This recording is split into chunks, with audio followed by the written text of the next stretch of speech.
가나안의 첫 성인 여리고를 믿음으로 점령한 이스라엘 백성들에게 아이성의 패배는 매우 뼈아픈 일입니다. 어쩌면 아이성 사건은 이스라엘 백성들이 가나안에서 살아가는 동안 계속해서 돌아보며 생각하고 교훈 삼아야 할 매우 중요한 일이 될지도 모르겠습니다.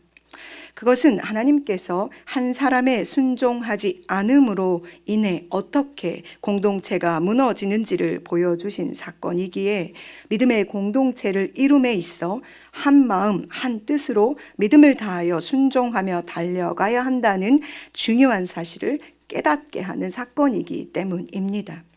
한 사람 아간이 하나님께 바쳐야 했던 물건을 취하여 자신의 집에 두었습니다.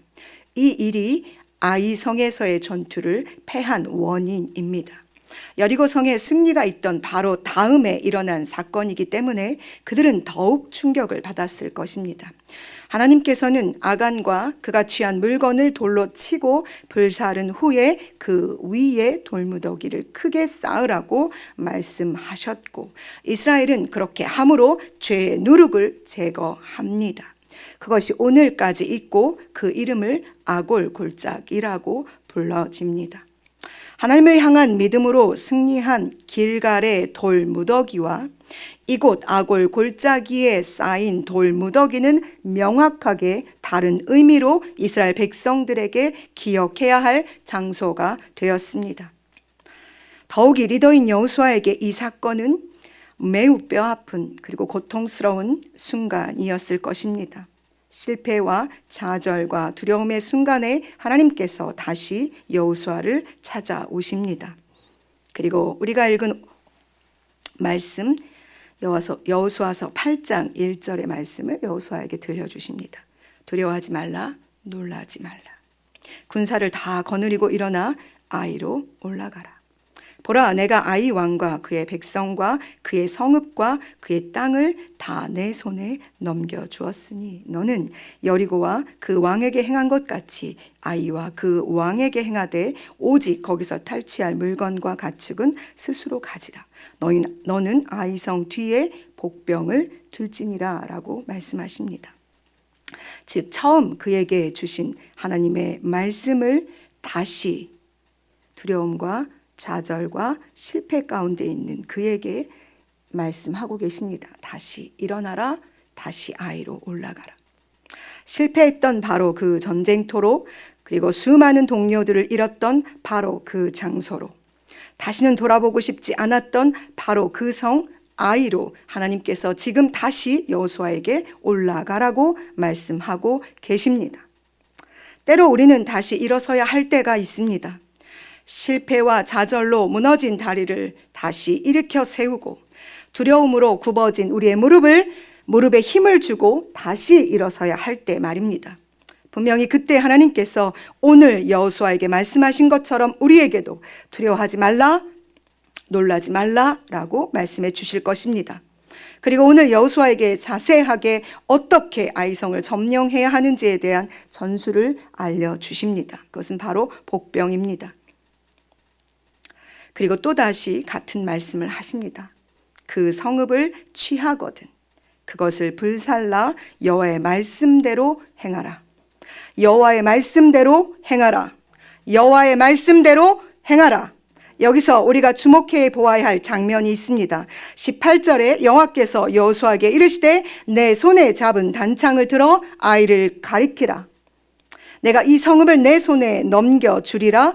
여호수아가 그의 손에 잡은 단창을 들어 그 성읍을 가리키니.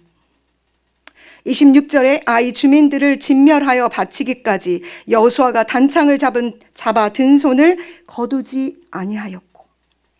하나님께서 무엇을 원하십니까? 바로 순종, 하나님의 말씀대로 행하는 것을 지금 원하십니다. 순종은 그 어떤 것보다도 중요합니다. 하나님의 말씀을 따라 그 명령을 따라 살아내는 것은 모든 삶에 우선되어야 한다는 것입니다. 여호수아는 손에 든 단창을 아이성을 점령할 때까지 내려놓지 않으므로 철저한 순종을 하나님께 올려드립니다. 이 순종은 모세가 보여준 순종이었으며 그가 모세에게 배운 순종이었으며 이제 여호수아가 이스라엘 다음 세대 믿음의 공동체에게 보여주어야만 하는 순종입니다. 그리고 실패 후에 믿음으로 승리한 바로 그곳에서 다시 기억해야 할 큰 돌무더기가 쌓입니다. 다시 일어나 올라간 그곳에 말입니다. 오직 하나님의 말씀에 따라 목표를 향해 올라간 여호수아의 단창 끝이 가리키던 그 성을 점령한 후에 쌓은 돌무더기 말입니다. 어제 저희 청년부 예배 때 기도 순서를 맡은 청년이 기도 끝에 이렇게 고백하더라고요. 우리의 목적이 되시는, 우리 삶의 목적 되시는 예수님의 이름으로 기도합니다. 여호수아가 가리킨 단창의 끝, 그곳이 가리킨 곳은 아이성이었으나 실제로 그곳의 의미는 하나님의 말씀에 내가 순종하겠다는 의지와 결단이었으며 내 삶의 목적이 오직 하나님 한 분이시라는 믿음의 고백이었으며 이 사실에 대해 온 믿음을 다해 흔들리지 않겠다는 결연의 고백이기도 합니다. 이 순종의 절정은 예배를 통해 빛을 발합니다.